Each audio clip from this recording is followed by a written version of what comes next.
case began in Paris. In a small apartment house where a man named Jean Brielle was tormented by his thoughts about the past. In World War II, he had spent 14 months in a Nazi prison camp. And according to the story, he had been beaten mercilessly and tortured until he had made a confession. A confession which cost 11 other prisoners their lives.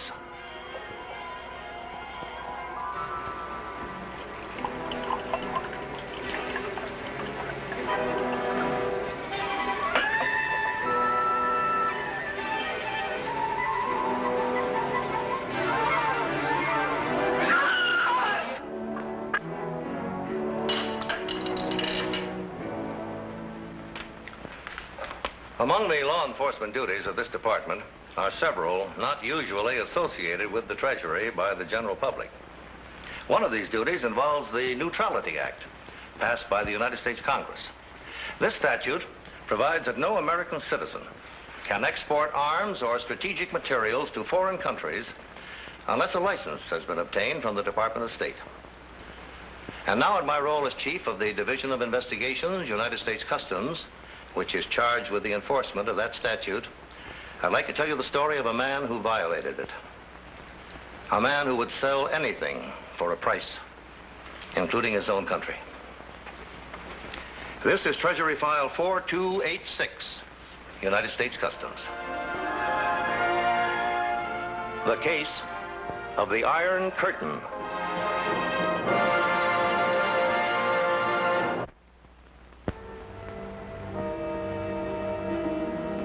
You should have let me die. If you died, would I want to live? There's no hope for me, Marie. Whatever I do, wherever I go, there is always someone who remembers. Did you see someone today? Someone from the war? Murderer, he called me. Murderer. The war is over. Why don't they leave you alone? 10 years the war is over. But only the guns are still. The men still go on. And there were so many men in that prison camp to remember what I did, Mary. I can never get away from them. Murderer, he called me. Murderer, murderer. Jean, it's not true. You're not a murderer, Jean. How can I know who I am? Or what I did? Oh, Marie, that prison camp was like a nightmare. Oh, Jean. Mon cher, you must forget. Forget. Forget that 11 men died because of what I did?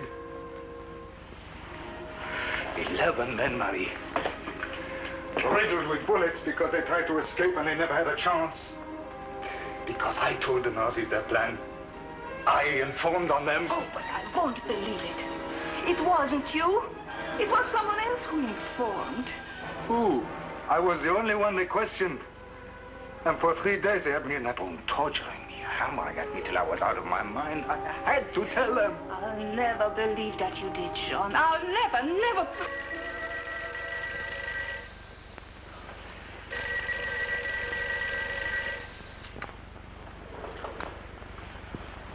Hello? Yes, this is Jean Brielle's residence. Just a moment, please. There's a man who wants to talk to you, an American who's here in Paris. Who is it? Oh, Mr. Tyler, Sidney Tyler. Tyler? Tyler, in a prison camp, there's a soldier of this name, Tyler, with American. But he says he's a friend of yours. No, in that prison camp, I had no friends. You tell him I'm not here. Oh, but I... No, go on. Tell him. Hello, monsieur, I'm sorry. Jean Brielle is not here just now. Tell him I'm very anxious to get a hold of him. It's about a business opportunity that I think will do him a great deal of good. Yes, I'll be here in my hotel room. If he doesn't call me back tonight, you tell him that I'll get in touch with him tomorrow. So, Jean, all you have to do is represent me here in Paris. take new orders, store shipments. Once in a while, run up a little new business. See, Jean, I'm expanding. I need someone to handle my affairs here while I'm tied up with company matters in New York. No, I appreciate the opportunity you are giving to me, but... But what? The camp. The prison camp. You were there when those men who tried to escape were killed. You must have heard the story about me. Jean, a prison camp can do a lot of things to a man.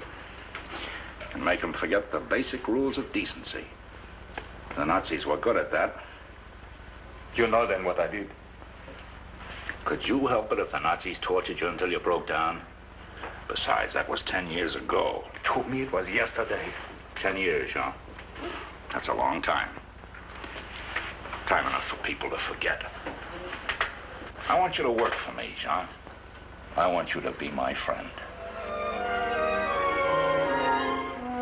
You seem optimistic about your chances, Mr. Tyler. It'll work all right. Miss Brielle is just the man I've been looking for. Weak, worried, naive. You'll never even suspect what this business is all about. Furthermore, he has an established firm here. Doesn't make much money, but it does have a reputation. Unfortunately, Mr. Tyler, the government I represent is not interested in Mr. Brielle's reputation. We are interested in only one thing, airplane parts. That takes time, Mr. Novak. You know what the law is. America is still a free country. I can buy all the aircraft parts I want, but of course I can't sell them to a country behind the Iron Curtain. First, I have to get them into France to a reputable dealer. And this man Brielle will be your dealer? If I hire him to be my Paris representative, he will be. I can get a license to ship aircraft parts to a friendly country. Once they're here, then it's up to you. But if this Brielle talks... How can he talk? To him, this will be a strictly legitimate deal. And if anything goes wrong, we can always put the blame on him. Have a cigar, mister. Oh, think of it, Marie. He's a representative in Paris. Do you realize what this will mean to us? Already he has orders. Thousands of dollars of orders. Oh, Sean, I'm so happy for you. Oh, well, it's not just the money, It's him.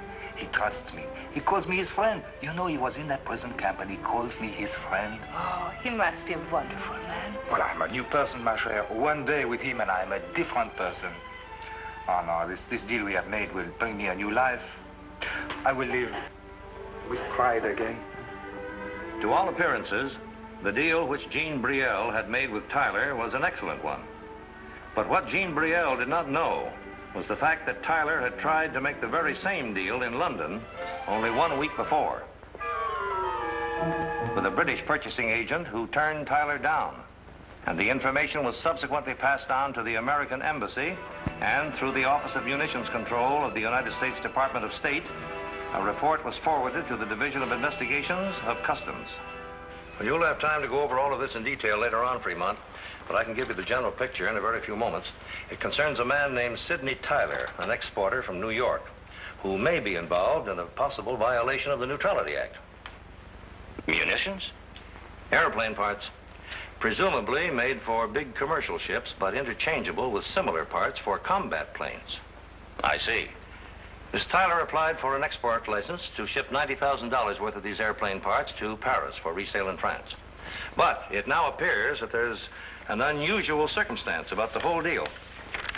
We have a report from Munitions Control that only 1 week before Tyler applied for his license, he made a similar proposal for the same type of equipment to a purchasing agent in London. The man mentioned in this report? Yes. And in the meantime, Tyler's shipment of these airplane parts has already reached Paris. So I want you to find out exactly how those parts are to be resold in France and who is buying them. Yes, sir. I'll check with Tyler's New York office right away.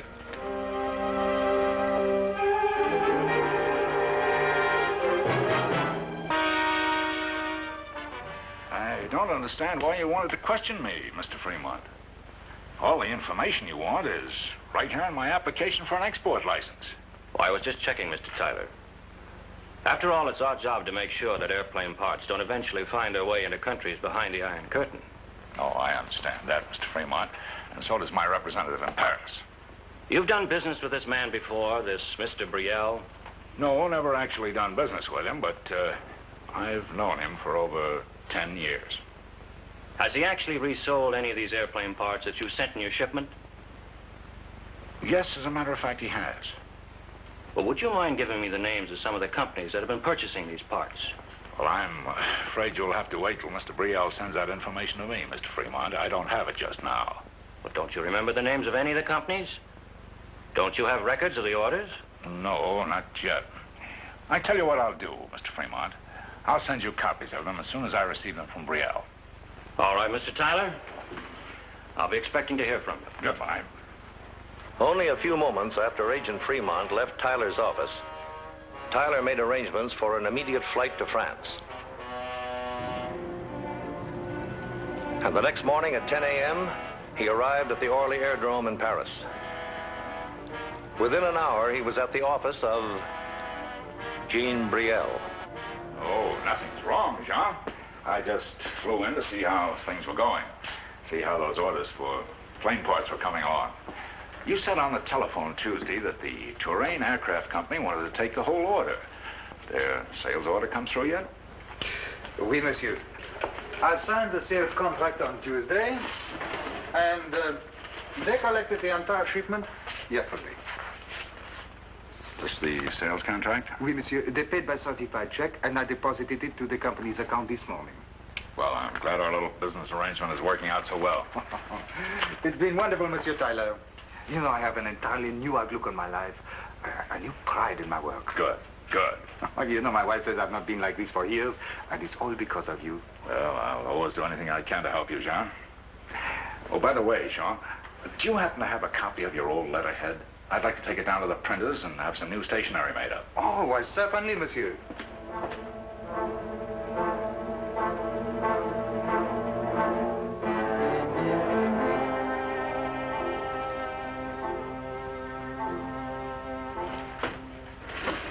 I probably won't be in again today, but I'll certainly drop by before I leave for New York.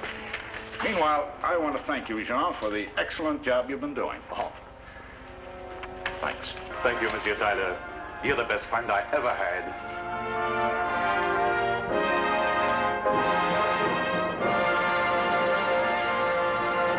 Convinced that Sidney Tyler had been withholding information from the Treasury Department regarding the shipment of airplane parts to Paris, Agent Fremont was sent to Paris, where he could investigate the eventual disposition of the parts and the representative who handled them, Jean Brielle. I checked that the shipment of airplane parts myself, Monsieur Fremont. I know that all the customs regulations were complied with. Well, we're not questioning that, Monsieur Brielle. We're interested in what happened to the airplane parts after they reached you. But I just told you they were sold. To the Touraine Aircraft Company, is that right? Oui. May I have their address, please? We'd like to know exactly who's going to use them and for what purpose. Now, I have a list here of all the aircraft factories in France, but the Touraine Company doesn't happen to be among them. Perhaps your records of the sale would be of help to me. Would you mind letting me see them? Why, no, of course not. I would be glad to cooperate with you in any way, monsieur, but I can't think why the Touraine Company would not be listed in the... That's strange. What's the matter? The records, they're not in the files. No record of the order or the sales contract? I can't seem to find anything. What about the delivery receipts from your warehouse? Nothing. Nothing is here. Well, surely you must know where the company is. Whereas Paris representatives have their offices. One moment, monsieur. Oh, I know I have the card of the purchasing agent somewhere. Oh, monsieur, I hope you don't think that I would deliberately... Well, there is the card. You see, their offices are at 39 Hautaville. Thank you. Now, I'm sure they will have copies of the records which you require. But just to make sure that they will give you the information, I will come with you, huh? All right, Monsieur Brielle. Suppose we go along right now. Oui, monsieur. Accompanied by Jean Brielle, Agent Fremont left immediately for the address printed on the business card, which had been left by a representative of the Touraine Aircraft Company. But upon their arrival at the firm's office, the two men found that the Touraine Aircraft Company no longer occupied space there. As for its new address, there was no information available. Upon proceeding to the trucking concern, which Jean Brielle claimed had picked up the shipment for delivery to the Touraine Company, Agent Fremont received information which threw suspicion on Brielle himself. For the dispatcher at the trucking concern claimed that his firm had never picked up or delivered such a shipment. The mystery surrounding the Terrain Aircraft Company was further heightened as the result of a visit to the bank on which the check for the shipment had been drawn. The Terrain Company did have an account here, but they drew only one check on it, the one to Brielle's firm, and then closed the account. This is not as it seems, Monsieur Fremont. I knew nothing of the Terrain Company.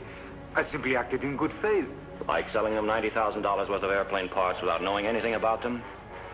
Didn't it occur to you that they might be a front for some country behind the Iron Curtain? No, I would not sell to an enemy country. I would not sell out my own country. You think I'm a traitor? I don't think anything, Monsieur Brielle. I just want to know what happened to those parts. But I've done nothing wrong. I had nothing whatever to do with it. I relied on Brielle completely for the contacts, the negotiations, and the eventual delivery. And you think it was working directly with a foreign agent to obtain these airplane parts for some country behind the Iron Curtain? Well, I wouldn't want to accuse him of anything like that. But now that I think of it, he could have planned this whole thing from the very beginning. How do you mean? Well, perhaps I shouldn't say it because I like Brielle, and I'd hate to see him get in any kind of a jam. But on the other hand, if he's selling out to the Reds, perhaps there's one thing that you ought to know about him.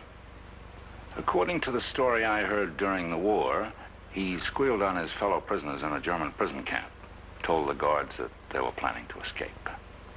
And what happened? 11 men were killed. All right, Mr. Tyler. I won't take up any more of your time. Not at all, Mr. I appreciate your cooperation. Yes. Calling from Paris. Yes, put him on, please.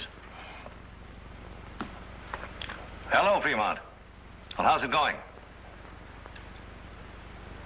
I see. And the Terrain Company was just a dummy setup to get hold of those airplane parts. Yes, sir. I've requested assistance from the French police, and they've already started an investigation of Brielle. But oddly enough, my feeling is he may be telling the truth. Yes, sir, I know everything seems to be stacked against him, but I think that's why he's being used as a dupe. By Tyler or a foreign agent. All right, keep working with the French police, Fremont. And if Tyler seems to you to be the one who's behind all this, put him under surveillance. It's just possible he may contact the man he's really working with.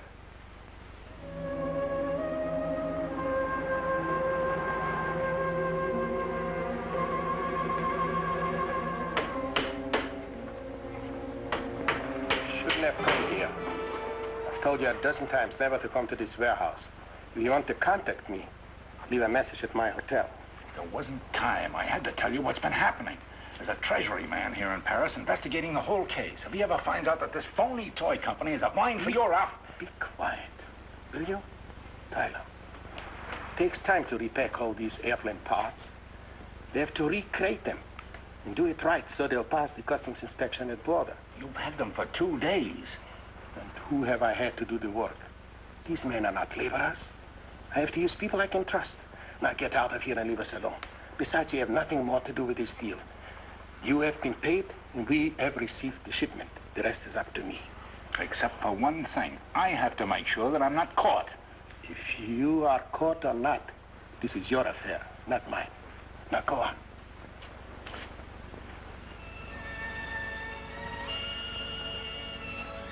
The surveillance of Sidney Tyler led Agent Fremont to the first important clue in the solution of this difficult and complex case. The fact that he had visited the warehouse of a company known as the International Toy Company was immediately reported to the French police, which had long suspected this organization of being a front for a group of international operatives. Although there was not sufficient evidence to obtain a search warrant at this time, both the warehouse and the company offices were placed under surveillance. It's like a nightmare, Marie. The whole thing is like a nightmare. This American agent thinks I've been selling these airplane parts to the communists. He thinks I'm a traitor. But there was such a company, Jean. There was a Terrain Aircraft Company. No, it existed for only one purpose, to obtain those parts. It was all a plot just to get those parts. And they will believe that I was in on it, that I deliberately sold to a fake firm.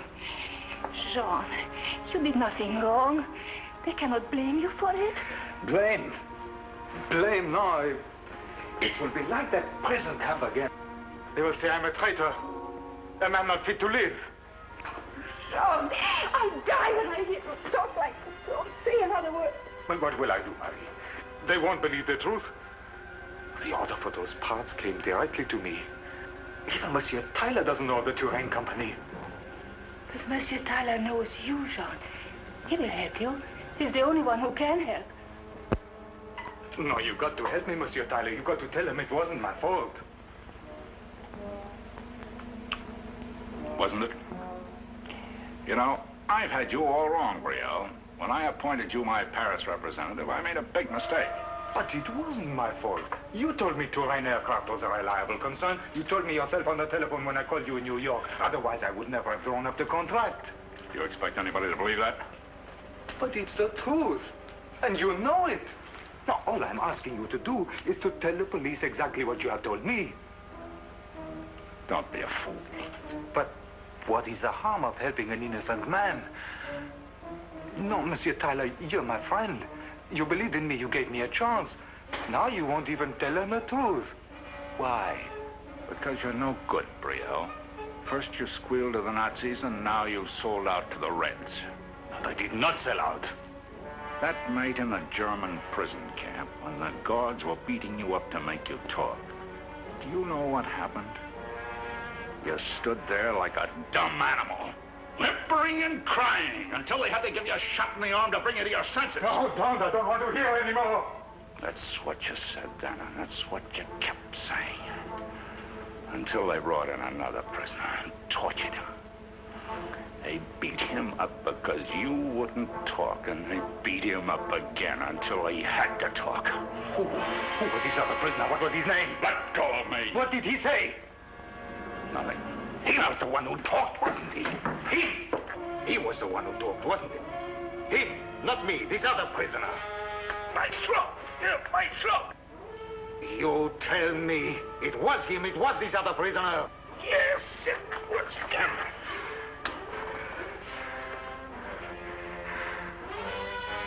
It was you.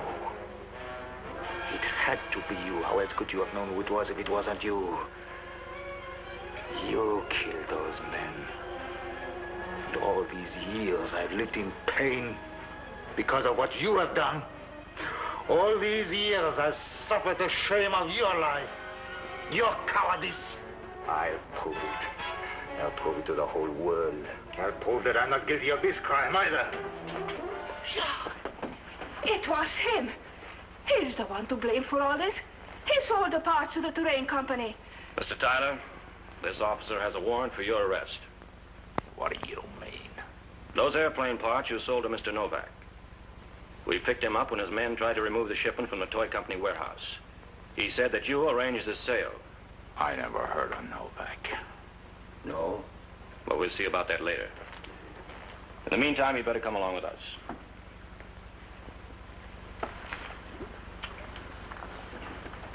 You better come along too, Mr. Brielle. We'll need you for questioning. Oh, Monsieur, of course. Oh, Marie. What I have to tell you. What I have to tell you.